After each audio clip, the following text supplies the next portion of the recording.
I didn't know my marriage was already cracking beneath my feet until the day I pulled up the carpet and uncovered proof that my husband had prepared for the end of us long before I ever doubted him. Yesterday morning started like any other Thursday, ordinary, comforting, predictable in the way long marriages often become. James kissed my forehead before leaving for work, the same way he always does, soft, lingering, like he never wants to rush goodbye.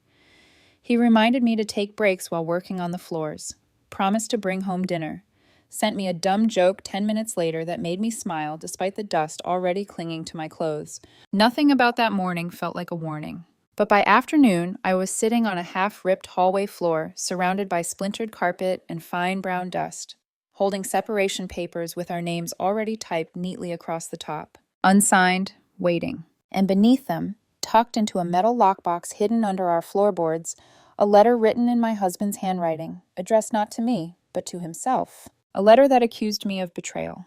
A letter that mourned a marriage that, as far as I knew, was still very much alive. A letter that spoke in a voice I didn't recognize, bitter, paranoid, self-loathing. The words felt like ice water poured straight into my chest. The loving marriage you thought you had has fallen apart. Maybe she found someone else. She let another man into her life, into her bed. I read those lines again and again, my hands shaking harder each time, trying to reconcile them with the man who had kissed me goodbye that morning. The man who still texted me heart emojis. The man who held my hand when we crossed the street. The man I was trying to have a baby with. I didn't scream, I didn't cry. I just sat there, staring at the floor that had hidden his fear for months, maybe years, wondering how many other things I'd never seen. Because if your husband is secretly preparing for the end of your marriage, what does that say about the life you thought you were building together? And more terrifyingly, what else don't you know? My name is Emily. I'm 31, and until yesterday, I would have sworn, without hesitation, that I was living inside one of those marriages people quietly envy. Not the flashy kind with constant vacations and perfect Instagram captions. The real kind, the steady kind, the kind where love shows up in small, consistent ways. James is 32, an engineer at a well-known firm. He's the type who always looks like he has things under control. Pressed shirts, calm voice, a mind that seems to file problems into neat drawers and solve them one by one. He isn't loud. He isn't dramatic. He's not the guy who makes big emotional speeches. But he remembers my coffee order down to the exact amount of cream. He refills my gas tank when he notices it's low. He cuts strawberries for me because he knows I like them sliced thin. That's how James loves. We've been married for 5 years, together for almost 9. We met in our early 20s, at a friend's birthday party where I showed up late and sweaty because I'd been lost for 20 minutes, circling the same block like the universe was testing my patience. James was standing near the kitchen island, holding a paper plate like it was the most important object on earth. He looked up when I walked in, and I remember thinking he had the kind of eyes that made you feel seen even before you spoke. I made some awkward joke, something about how I'd nearly given up and moved into my car permanently, and he smiled. Not a polite smile, a real one. Like he was amused in a private, gentle way. Later that night, he asked if I got home safe. Not in a flirtatious way, not performative, just careful, thoughtful. I didn't fall for James because he was exciting. I fell for him because he was reliable, because with him, my nervous system softened. And for someone like me, someone who grew up in a house where emotions could swing from warm to cold without warning, that mattered more than butterflies. I used to tell my friends, half laughing, he makes me feel like I can breathe. And I meant it. Over the years, James became my safe place. When I had a brutal day at my marketing job, he'd text, "On my way home, want Thai or Italian?" When I cried on the bathroom floor after losing a project I'd worked on for months, he didn't try to fix me with words.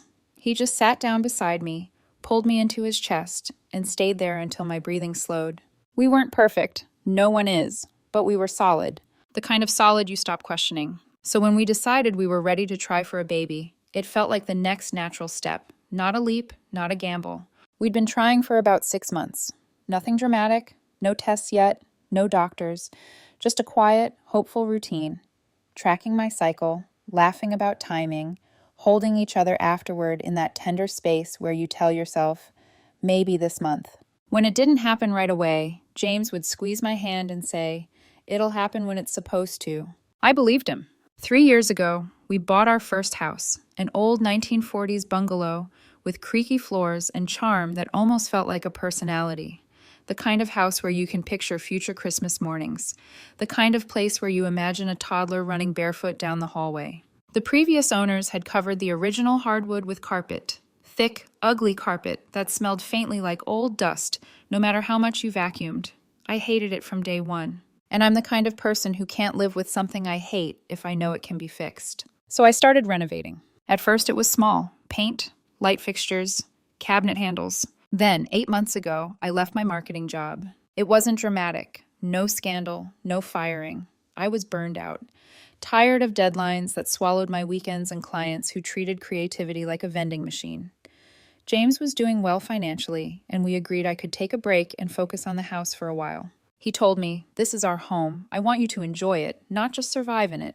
So I poured myself into the renovations like they were a new identity. I planned everything, budgeted every project, watched hours of tutorials, bought sanding tools that made me feel like an adult version of myself, someone who built things instead of just selling ideas. James seemed proud of me. He'd come home and walk through the newest project like he was touring a museum. "This looks amazing," he'd say, fingers brushing the wall like he needed to confirm it was real. He'd kiss my temple and tell me he was lucky. And that word, lucky, always landed warm in my chest. Because I felt lucky too. James has never been the type to talk about his feelings in long conversations. I'm the opposite. I can sit with someone for hours, digging into why they said, what they felt, what it meant. James prefers to show love through actions. When something bothers him, he tends to go quiet. Not angry quiet, more like inward. Early in our relationship, that difference was something we had to learn to live with. Sometimes I'd press him, "What's wrong? Talk to me." And he'd sigh, rub the back of his neck, and say, "Nothing, I'm fine." And eventually I learned to trust that if he said he was fine, he was fine. Because James wasn't a liar. He didn't play games. He didn't do passive-aggressive. He was steady, dependable, grounded. At least that's what I believed. The truth is, even before the lockbox, there were tiny things I'd never labeled as signs. James double-checking the front door lock. James waking up at night and checking his phone. James asking casual questions like, "So, who did you talk to today? Did you go anywhere besides the grocery store? Your sister's doing okay?" He always asked in a gentle tone, normal husband tone. And I never once thought, he's afraid. Because fear didn't fit the James I knew. The James that I knew was controlled, confident, unshakable. So when I found the lockbox under the floorboards, when I pried up that slightly raised plank and saw it hidden there like a secret someone wanted buried, I didn't just feel shock. I felt something worse. I felt like my marriage had been living with a second heartbeat the whole time. A quiet one, a hidden one, and I'd never heard it. By the time James walked in the door that evening and saw the box on our coffee table, I wasn't just asking him to explain a letter. I was asking him to explain an entire version of himself I'd never met. After I found the lockbox, but before James came home, my mind started doing something cruel. It rewound. Not in big, dramatic moments. Not in obvious red flags. It rewound through the small things. The moments I'd dismissed because love makes you generous with explanations. I paced the house that afternoon, barefoot on the unfinished floor, dust sticking to my skin, replaying conversations like surveillance footage I was suddenly seeing with new eyes. There was the time, about 6 months ago, when James asked, too casually, if I'd ever been unhappy in our marriage. We were brushing our teeth, foam in our mouths, the mirror fogged. "Do you think people just fall out of love sometimes?" he asked, staring at his reflection. I laughed softly and said, "I don't know, probably, but not us." He nodded. Didn't push, didn't smile either. At the time, I chalked it up to one of those random late-night philosophical moods he sometimes gets when he's tired. Now, sitting alone with proof that he'd been secretly preparing for our marriage to end, that memory landed differently. He hadn't been philosophizing. He'd been checking the ground beneath his feet. There was the way he'd started asking when I'd be home, more specifically. Not, "What time will you be back?" but, "Will you be home by 6? Are you coming straight home?" He never demanded, never accused, just clarified. And because I had nothing to hide, I never thought twice about answering. "Yeah, probably. I might stop by my sister's." Each time he'd nod and say, "Okay." But sometimes, rarely, I'd catch something flicker across his face. Relief. I hadn't named it then. I thought it was just him liking routine, liking predictability. Now I wondered how much of our life had been quietly monitored, not out of control, but out of fear. The renovation itself had become a strange backdrop to his anxiety. James supported it fully, but sometimes he'd linger in doorways, watching me work like he wanted to say something and didn't know how. Once, while I was sanding a cabinet door, he asked, "You're not bored, right?" I'd laughed. "Of course not, I chose this." He hesitated. "You still feel fulfilled?" That question caught me off guard. "I'm happy," I said, "with you, with us." He smiled then, quick, almost relieved. And I remember thinking, that was a weird question, but not weird enough to dig into. Because marriage teaches you not to interrogate every moment. Because trust means you don't go searching for shadows where there's light. There were also his habits online. James isn't secretive with his phone, never has been. But I remembered a night, maybe 4 months ago, when I woke up around 2 a.m. and saw the glow of his screen. He was sitting up, scrolling. "What are you doing?" I mumbled. He startled slightly, like he hadn't expected me to wake. "Just reading stuff," he said. "What kind of stuff?" "Work things." I rolled over and went back to sleep. Now I knew better. Because when he finally sat across from me that evening and began explaining the lockbox, he would tell me about the forums, the stories, the hours spent absorbing other people's betrayals until they felt like premonitions. But at that moment, alone in the quiet house, I only had questions. And fear. What scared me most wasn't the idea that James might leave. It was the idea that he had been living with an entire internal narrative where I was the villain, without ever giving me the chance to speak. A story where I cheated, a story where I abandoned him, a story where our marriage ended not because of something real, but because of something imagined so vividly it required legal documents. I kept picking up the letter, rereading certain lines like they might rearrange themselves into something less devastating. They didn't. The voice in the letter was nothing like the man who shared my bed. It was harsh, cruel, self-destructive. "You stupid, worthless, delusional fool." I whispered the words out loud once and felt my throat close. Who talks to themselves like that? Who carries that much hatred inward? And how long had that voice been speaking inside my husband's head? While I thought we were happy. When I finally heard James's key in the door around 6:10 p.m., my heart didn't leap with relief the way it usually did. It dropped. I didn't move from the couch, didn't hide the box, didn't prepare what I was going to say. Because some discoveries are too big for strategy. Some truths don't need rehearsal. I heard him call my name, cheerful and familiar. "Emily?" Then his footsteps slowed, and when he stepped into the living room and saw the lockbox sitting open on the coffee table, separation papers visible, letter unfolded, I watched his entire body freeze. The takeout bag slipped from his hands and hit the floor. Food spilled everywhere. And for the first time in our 9 years together, I saw something raw and unmistakable in my husband's eyes. Fear, not guilt, not anger. Fear so pure it looked like terror. And in that moment, I knew whatever this was, it was deeper than I'd ever imagined. For a long moment, neither of us moved. The house felt unnaturally quiet, like the air itself was holding its breath. James stood just inside the doorway, his keys still in his hand, eyes locked on the coffee table. On the open lockbox, on the papers that carried both our names in cold, legal font, on the letter unfolded like a confession that never meant to be read. His mouth opened once, closed. I watched his throat bob as he swallowed. The man who could handle million-dollar engineering decisions without breaking a sweat suddenly looked like he might collapse under the weight of a single sentence. "Emily," he said finally, his voice barely there. I held up my hand. Not in anger, in self-preservation. "Don't," I said softly. "Not yet." I needed to hear myself think. Needed to anchor my body before it betrayed me, before the shaking in my hands turned into something louder. I gestured toward the box. "Explain, all of it." He took a step forward, then stopped, like he wasn't sure if he was allowed to enter his own living room anymore. "I wasn't going to—" He ran a hand through his hair, pacing now, restless. "You weren't supposed to find that." "That's not an explanation," I said. My voice sounded steadier than I felt. He sank into the armchair across from me, elbows on his knees, staring at the floor like it might offer him an escape hatch. The silence stretched. I could hear my own heartbeat in my ears. Finally, I asked the question that had been burning a hole in my chest all afternoon. "Do you want to leave me?" His head snapped up so fast it startled me. "No," he said immediately. Too fast, too sharp. "God, no." "Do you think I'm cheating on you?" He flinched, and that, more than anything, hurt.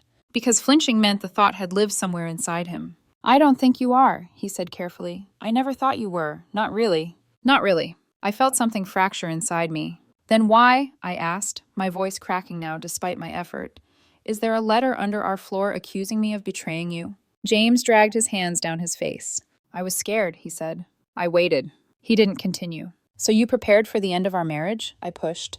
Without talking to me? Without giving me a chance to know something was wrong? He nodded slowly, shame written into every line of his body. Yes. The word landed between us like a dropped plate. He told me everything. Not all at once, not cleanly. It came out in pieces, fragmented, tangled, like a mind that had been running in circles for months. About 6 months ago, 2 things happened within the same week. A colleague at work found out his wife of 15 years had been having an affair. Another coworker was blindsided when his wife announced she wasn't in love anymore and moved out within days. James listened to their stories at lunch, in meetings, in passing comments in the hallway. Men who thought their marriages were solid, men who never saw it coming. Those stories lodged themselves somewhere deep in his mind. Around the same time, he stumbled onto online forums, support groups for people surviving infidelity, sudden divorce, abandonment. At first, he told himself it was curiosity, empathy. Then it became habit. Then obsession. I started reading them every night, he admitted, voice low. Hundreds of stories. Thousands. Every one of them sounded the same. People saying, I thought everything was fine. He laughed bitterly. That's what terrified me. The idea that love could look stable right up until it wasn't. The idea that happiness could be an illusion you don't realize you're living inside until it collapses. I started thinking, he said quietly, that maybe I was stupid for believing I was different.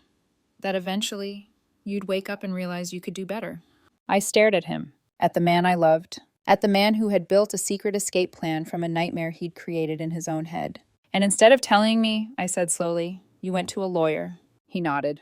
One night when you were visiting your sister, he said, I couldn't sleep. My chest felt tight. I just needed to know what would happen if everything fell apart. He said the lawyer drew up the separation papers as a contingency, just in case, something to hold on to so he wouldn't feel completely powerless. And the letter? I asked. His eyes filled with tears. That was for when it happened, he said, so I wouldn't break. He told me he wrote it to prepare himself for the pain he was convinced would come someday, to talk himself through survival, to channel the voice that had been telling him he wasn't enough his entire life. I wasn't planning to leave, he whispered.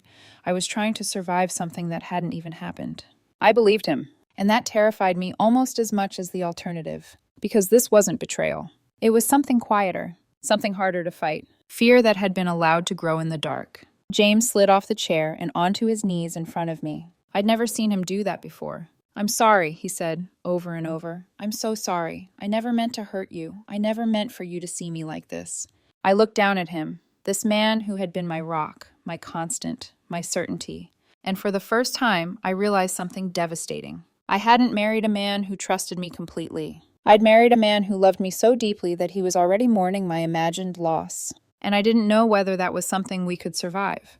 After James finished talking, the room didn't fill with clarity. It filled with weight, the kind that presses down on your chest until breathing feels like a conscious act instead of an instinct. He stayed on his knees in front of me, head bowed, hands clenched together like he was bracing for impact, like he was waiting for me to say something that would shatter him completely. And I wanted to say so many things at once that my mind couldn't decide which emotion deserved my voice first. Anger, sadness, fear, compassion, all tangled together in a knot that made my throat ache. I've never cheated on you, I said finally.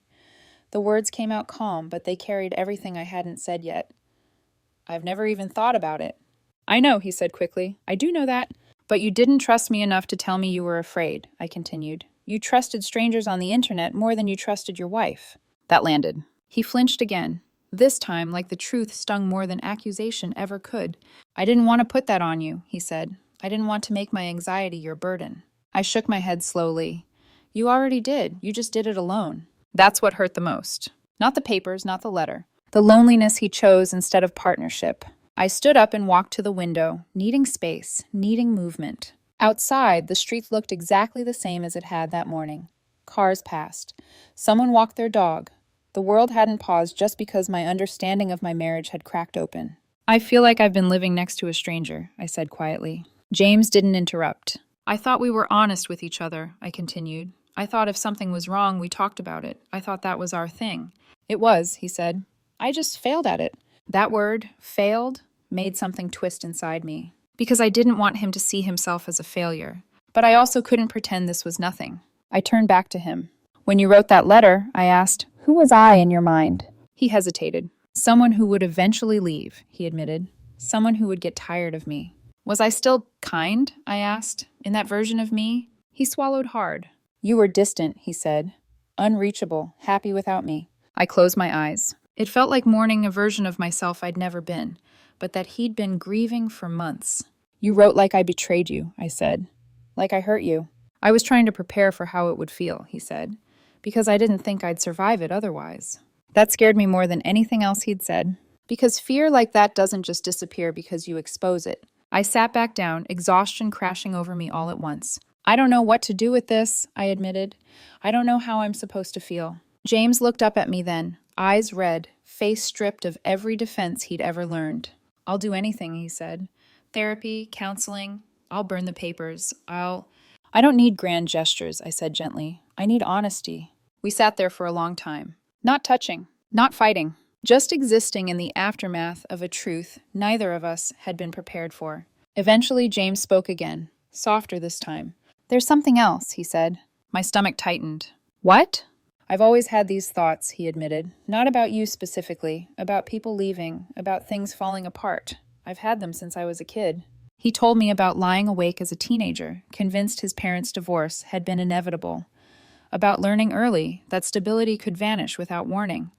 About internalizing the idea that love was temporary, conditional. I thought I had it under control, he said. I thought I was better.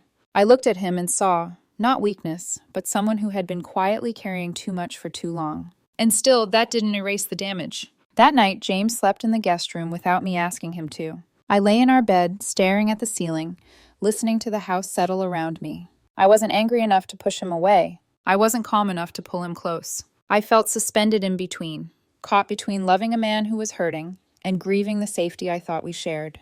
Because now, every affectionate memory came with a question.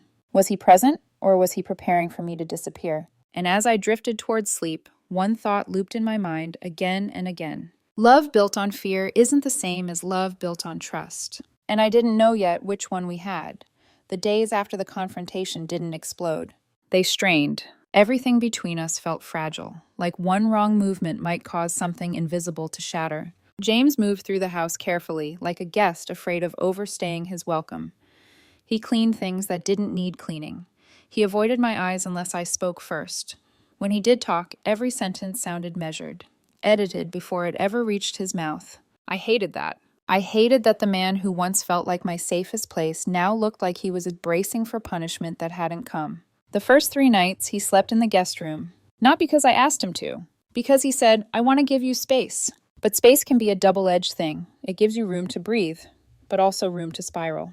I spent those nights staring at the ceiling, listening to the familiar creaks of our house, replaying everything I knew about him through this new lens. On the 3rd night, around 2 a.m., I got up and walked to the guest room. He was lying on his back, eyes open, staring at the ceiling just like I had been. You're not sleeping, I said. Neither of us sounded surprised. He shook his head. I don't think I deserve to. That stopped me in my tracks. I sat on the edge of the bed. James, don't do that. I hid something big from you, he said quietly. I hurt you. Yes, I said, but punishing yourself doesn't heal anything. He turned his head toward me then, eyes glossy. I don't know how to exist without preparing for disaster. That sentence sat heavy between us, because it explained everything and nothing at the same time. A week later, James started therapy. He didn't procrastinate, didn't make excuses. He researched therapists who specialized in anxiety and trauma and booked the first available appointment. I need help, he said simply. I can't do this to us again.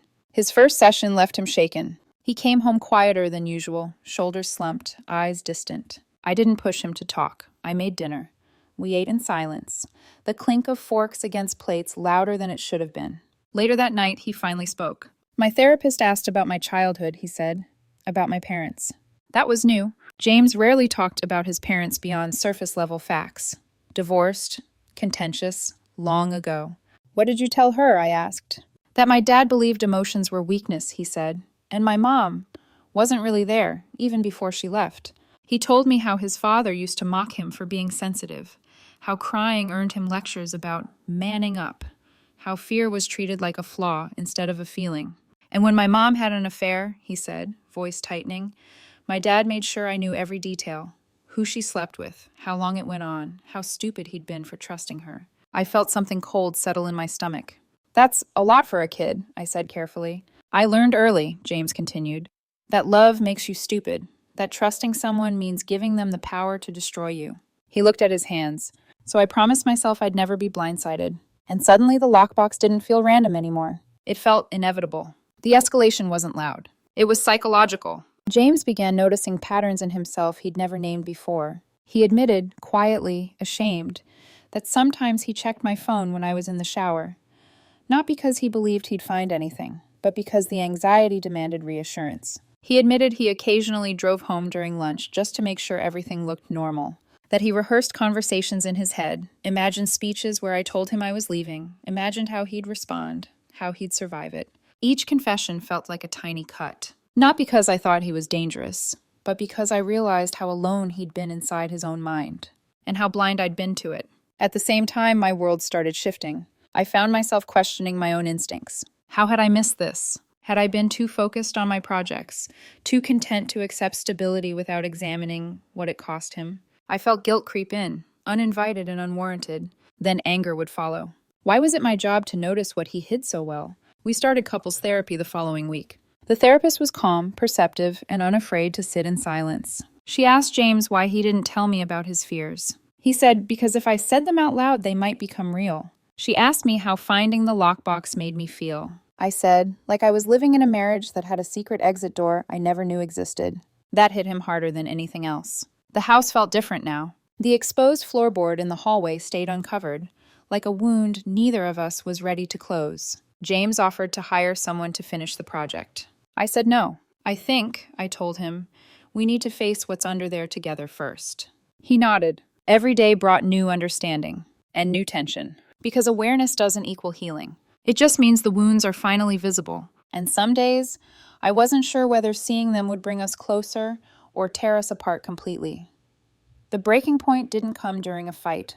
It came on a quiet Tuesday night, those deceptively harmless evenings where nothing is supposed to happen. I had stayed late working on a short contract project I'd picked up, trying to reclaim a piece of myself that existed outside dust, floorboards, and emotional excavation. When I got home, the house was dark except for the lamp in the living room. James was sitting on the couch, hands clasped, posture stiff, waiting. My chest tightened before I even spoke. You okay? I asked. He nodded too quickly. Yeah, just tired. I dropped my bag, went to the kitchen, poured a glass of water. My body felt heavy in a way that had become familiar, like I was carrying not just my emotions, but his too. As I turned back toward the living room, I saw it. My phone, in his hand, unlocked. The world tilted. What are you doing? I asked, my voice sharper than I intended. He froze. He stood up immediately, like a kid caught stealing. I crossed the room in 2 steps and took the phone from him. My hands were shaking now. You promised, I said. You promised you wouldn't do this again. I know, he said, panic flooding his face. I know, I'm sorry, I laughed then. Not because it was funny, because something inside me finally cracked. Do you have any idea what this feels like? I asked. To love someone who says they trust you, but still needs proof every time fear whispers in their ear? He opened his mouth, but no words came. I didn't accuse you, he said finally. I didn't say anything. You don't have to, I said. The checking is the accusation. The silence that followed was thick and suffocating. James sank back onto the couch, his face crumpling. I'm trying, he said hoarsely. I really am. I know, I said, and that was the worst part. I know you are. Because loving someone who's trying doesn't make the pain disappear. I went to the bedroom and closed the door. Not locked it. Just closed it. And for the first time since all this started, I cried. Not quiet tears. Ugly, shaking sobs that left my throat raw and my chest aching. I cried for the marriage I thought I had. For the version of James I believed was unafraid. For the part of myself that now felt constantly observed, even when nothing was wrong. I cried because I loved him. And I cried because love suddenly felt exhausting. When the sobbing finally slowed, a terrifying thought surfaced, one I hadn't allowed myself to name until that moment. What if love isn't enough this time? What if understanding his pain doesn't protect me from being wounded by it? What if I wake up years from now, still proving my innocence for crimes I never committed? I sat on the edge of the bed, arms wrapped around myself, and realized something I hadn't wanted to admit. I was afraid too now. Afraid that if I stayed, I might slowly disappear into reassurance, caretaking, and constant emotional vigilance. Afraid that if I left, I'd be abandoning someone who was finally brave enough to ask for help. There was no clean choice, only loss, arranged in different shapes. James knocked softly on the bedroom door. Emily? His voice broke on my name. I'm sorry. I didn't answer. Not because I wanted to punish him, because I didn't trust myself to speak without breaking again. I lay down fully clothed and stared at the wall, listening to him pace outside the door for a while, then stop. Later, I heard the guest room door close. The house settled, and in that stillness, I felt it, the lowest point. The place where love and fear collided so violently that I couldn't tell which one would survive. I wasn't sure if we were standing at the edge of healing or the edge of something ending. The shift didn't happen overnight. It happened the morning after the phone incident, quietly, deliberately, when James didn't try to defend himself. Instead, he asked for help in a way I'd never heard before. He sat across from me at the kitchen table, eyes tired but steady, hands flat on the wood like he needed to ground himself. I did something last night that scared me, he said.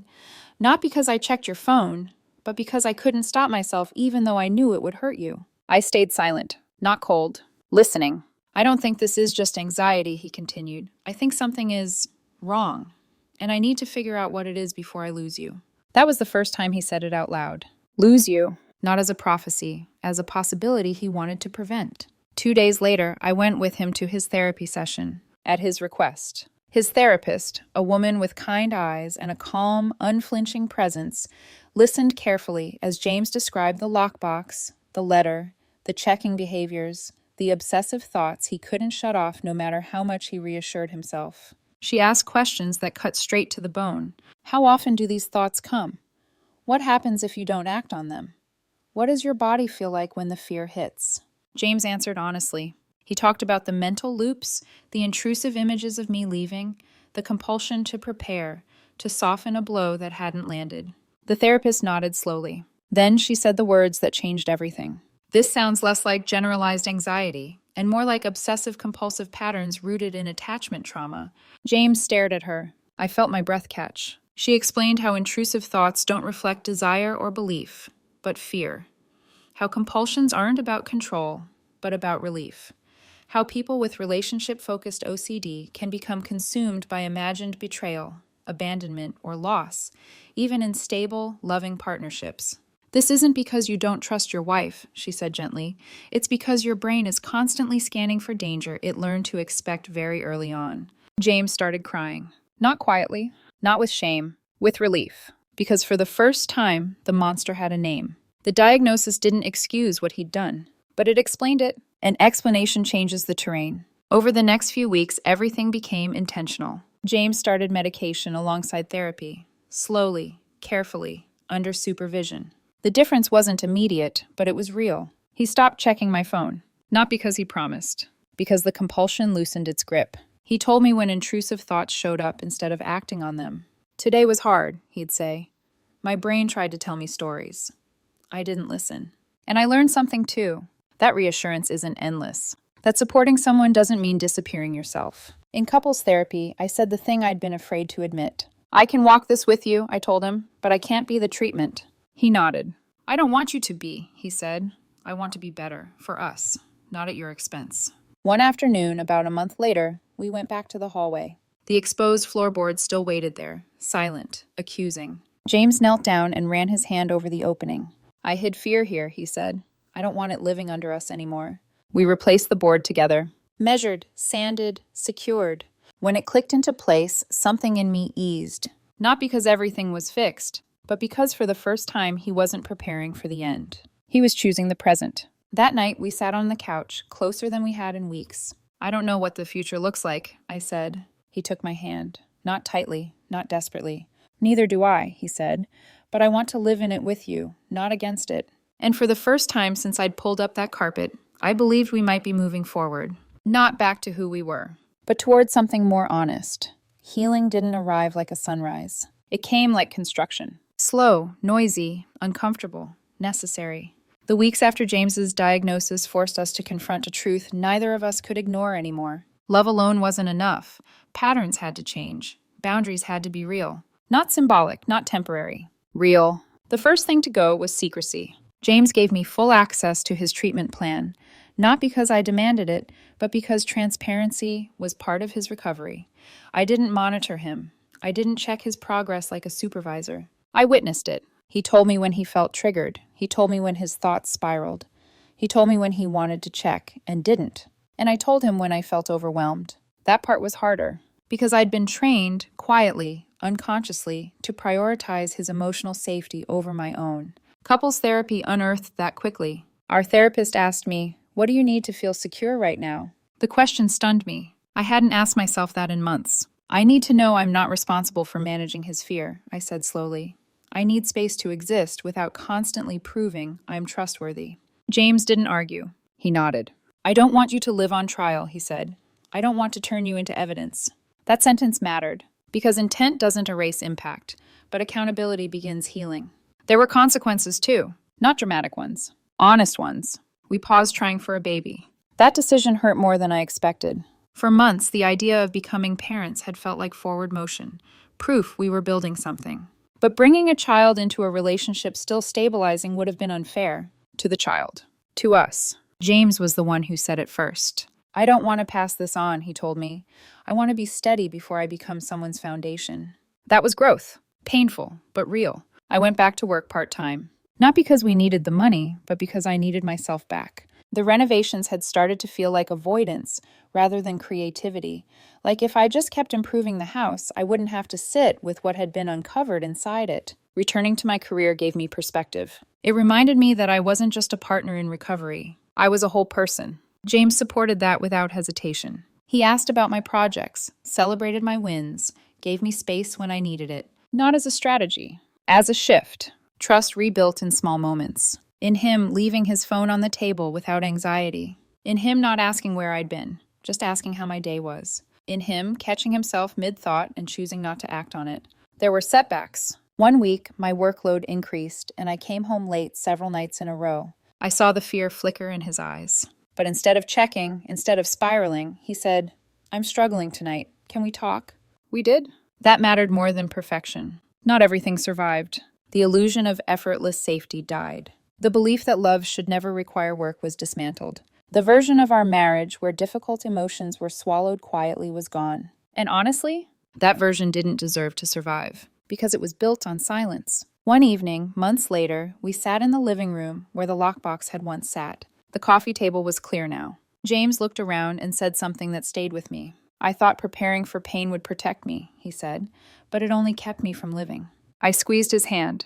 "And hiding your fear nearly cost us everything," I replied. He nodded. "I know." The fallout wasn't destruction. It was reckoning. And from that reckoning, something sturdier began to take shape. Not perfect, but honest. 6 months after I pulled up that hallway carpet, our house looks finished. The floors gleam. The walls are painted, the projects are done, but the real renovation happens somewhere you can't see. James still goes to therapy, still takes his medication, still has days where fear knocks louder than he'd like. The difference now is that he answers it, without letting it take over the house. 2 months ago, we decided to try for a baby again. The morning the test turned positive, James didn't freeze. He didn't scan my face for warning signs. He cried. Not from fear, from joy. "I want to be better than where I came from," he said, pressing his forehead to mine.